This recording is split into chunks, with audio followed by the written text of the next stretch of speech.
유로파리그 우승을 차지한 토트넘은 다음 시즌에도 최고 단계인 챔피언스리그에 도전합니다. 그래서 과거 챔피언스리그 결승에 진출했던 멤버들이 궁금했습니다. 모든 선수를 돌아볼 수는 없지만 몇 명의 선수들이 출전하고 있는지 생각해 보았습니다. 먼저 가장 최근에 함께했던 케인과 다이어에 대한 소식을 찾아봤습니다. 먼저 케인은 현재 바이에른 뮌헨 소속으로 클럽 월드컵에 참여하고 있습니다. 최근 16강에서 브라질 팀 플라멘코를 만나 4-2로 승리했습니다.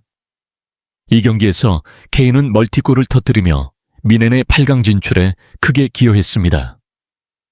김민재가 출전하지 않아 굳이 말씀드리지 않은 경기지만 뮌헨의 8강 상대가 바로 PSG이기 때문에 김민재와 이강인이 그라운드에서 맞붙을 가능성이 있습니다. 물론 최근 경기력을 보면 가능성은 낮아 보이고 경기 내내 예상치 못한 이변이 많았던 만큼 최고의 선수들이 최대한 많이 나올 거라고 생각합니다. 그래도 F팩 월드컵에서 한국 선수들이 좀 더 나은 경기력을 보여주기를 기대하니 기대해 보겠습니다. K 선수는 여러 골을 넣고 우승을 차지한 후 8강 진출 소감을 공유했는데 공식 인터뷰가 아닌 팬들을 위해 자신의 SNS에 올린 것 같습니다. 내용은 와 정말 대단한 경기였어. 이번 대회에서 가장 힘든 경기였어. 경기 환경이 정말 어려웠지만 선수들이 힘을 모아 함께 싸워줬기에 극복할 수 있었어. 상대팀도 훌륭한 팀이니까 조심해야지. 기회를 잘 살려 4-2로 이겼어. 깔끔하게 승리해서 8강계에 진출했지. 이제 회복할 시간이다. 내일은 가족들과 시간을 보낼 거야. 그리고 언제나처럼 다시 경기를 준비할 거야. 이 순간을 정말 즐기고 있어. 지금까지는 마미 스타디움이 잘 맞는 것 같아. 특히 오늘 두 번째 골 장면은 정말 좋은 마무리였어. 덕분에 승리의 깃발을 휘날릴 수 있었어. 팬들에게 자신의 상황과 계획에 대해 솔직하게 이야기하며 앞으로도 이런 경기를 보여주고 싶고 8강에 진출하고 싶다고 말하는 영상이었어. 케인은 확실히 킥을 잘하더라. 맞아. 클럽 월드컵 8강전 메헨과의 경기. 파리 팀은 7월 6일 일요일 새벽 1시에 경기를 시작하며 그곳에서 승리할 경우 2경기를 더 치르게 됩니다. 그리고 8월 8일에는 토트넘과 친선 경기가 있어 손흥민과 케인이 다시 맞붙는 모습을 볼 수 있을 것입니다. 아니, 다이어는 손흥민보다 아슬아슬하게 먼저 우승 트로피를 맛봤습니다. 한국 팬들에게는 애증의 관계이지만 한때 손흥민과 훌륭한 케미를 보여주며 손흥민이 여러 골을 넣을 수 있도록 최선을 다했던 선수였습니다. 그런데 골프 친구 케인 덕분에 갑자기 낸이라는 강팀으로 이적하게 되었습니다. 이때까지만 해도 아무 문제가 없었지만 어떻게 보면 투 감독이 실력 부족에도 불구하고 애정을 보인 것에 김민재는 예상치 못한 상처를 받았습니다. 다이어는 제대로 된 경기를 펼치지 못했지만 마치 실수를 한 것처럼 느껴지면서 독일에서 김민재의 이미지는 추락했습니다. 어쨌든 미헨에서 리그 우승을 차지한 후 AS 모나코라는 팀으로 다이어는 잊어버리겠습니다. 프랑스 리그에 속해 있는데 모나코가 갑자기 유명 선수들을 영입하고 있거든요. 다이얼 선수뿐만 아니라 최근 유명 폴 포그바도 모나코로 이적했습니다. 모나코 경기는 안 볼 생각인데 이슈가 될 것 같습니다. 모나코로 이적한 후 영상을 찍었는데 왠지 팔에 깁스를 하고 있더군요. 부상인 것 같았는데 깁스를 한 채로 모나코 해변에서 보트를 타고 심경을 담은 영상을 찍었습니다. 다이어는 유니폼이 마음에 든다며 모나코가 오랜 역사를 가진 클럽이라는 걸 알고 있다고 말하며 수준급의 립서비스를 과시했습니다. 솔직히 다이어의 활약만 놓고 보면 프랑스 리그에서 주전으로 뛸 수 있을지 의문입니다. 패션이 아니라 경기 때 입었으면 좋겠습니다. 참고로 다이어는 손흥민보다 1살 어립니다. 네, 다음은 토트넘의 최신 소식입니다. 손가락이 아팠던 손흥민의 절친 알리. 아시다시피 알리는 뛰어난 재능에도 불구하고 훈련 태도가 게으르다는 이유로 무인에게 질타를 받은 안타까운 선수입니다. 이후 한 토크쇼에서 불우했던 어린 시절과 성인이 된 후의 방황을 털어놓으며 많은 팬들의 공감을 얻었습니다. 하지만 감정적인 여론은 곧 가라앉았고 결국 알리는 축구 선수로서 기량을 발휘하며 살아남아야 했습니다. 하지만 에버튼 이적 후 반전은 없었고 터키 베시타스로 임대됐을 때는 별다른 활약을 보여주지 못하고 또다시 부상을 당했습니다. 결국 임대가 끝난 알리는 23-24 시즌에 에버튼에서 뛰었지만 한 경기도 뛰지 못하고 시즌을 마치며 계약이 만료되어 어려운 상황에 처했습니다. 그렇게 은퇴할 줄 알았지만 올해 1월에 새로운 팀을 찾았습니다. 이탈리아 세리에 A의 코모 1907이라는 팀이었고 이 팀은 전 아스날 미드필더 파브레가스가 감독을 맡았습니다. 정말 어렵게 얻은 기회였지만 놀랍게도 알리는 48일 만에 복귀전을 100태클로 장식했습니다. 경기 8분 만에 100태클을 당해 바로 퇴장당했습니다. 알리는 전 데스크 라인 중 유일하게 챔피언십 우승을 경험하지 못한 선수가 되었습니다. 선수를 취재한 지 오래되어서 많은 이야기를 하려고 하는데 알리의 최근 소식은 토트넘 동료 카일 워크피터스와 함께합니다.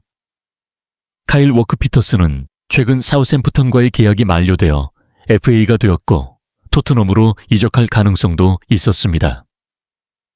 카일 워크피터스와 알리는 함께 훈련하고 루이비통 패션쇼에도 함께 가므로 휴식을 취하는 것으로 보입니다.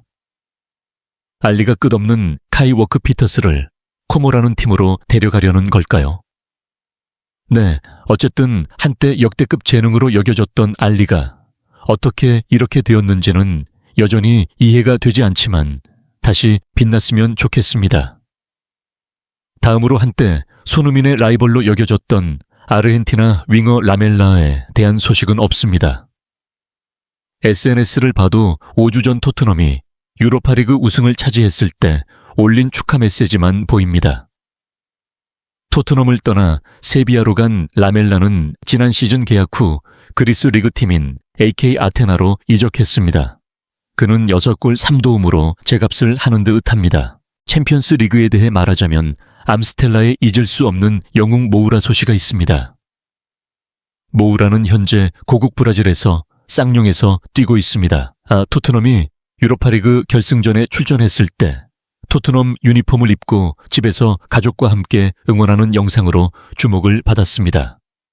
그는 현재 상파울루 유니폼을 입고 다음 시즌을 준비하며 열심히 훈련하고 있으며 브라질 선수로서는 드물게 가톨릭이 아닌 개신교 신자인 듯합니다. 그는 최근 사진과 함께 성경 구절을 업로드하며 독실한 신앙심을 과시하기도 했습니다. 저는 항상 그를 좋아하니까 잘 되기를 바랍니다. 그리고 사랑과 증오의 관계를 가진 또 다른 선수 페리시치. 이 페리시치는 올해 36살이지만 아직 뛰고 있습니다. 그는 지난 시즌 네덜란드의 아인토멘으로 가서 리그에서 9골 8골을 넣었고 챔피언스 리그에서 4경기 3골을 넣었으니 토트넘에서보다 더 잘하고 있습니다. 네, 그의 SNS를 보면 아직 프리시즌도 안 되었는데 벌써 개인 훈련을 하고 있는 것 같습니다. 전성기는 지났으니 체력이 가장 중요하겠죠. 최근 클럽 월드컵에 참가한 요리스는 SNS를 사용하지 않는다고 합니다.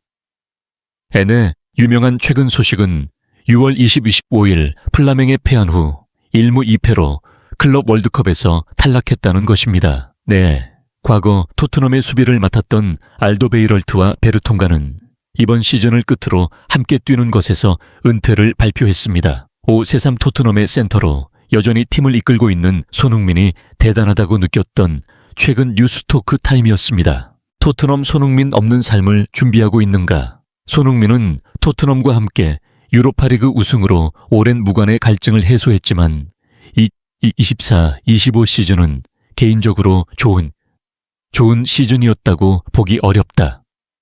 오는 7월이면 만 33세가 되는 그는 현재 계약이 1년밖에 남지 않았다.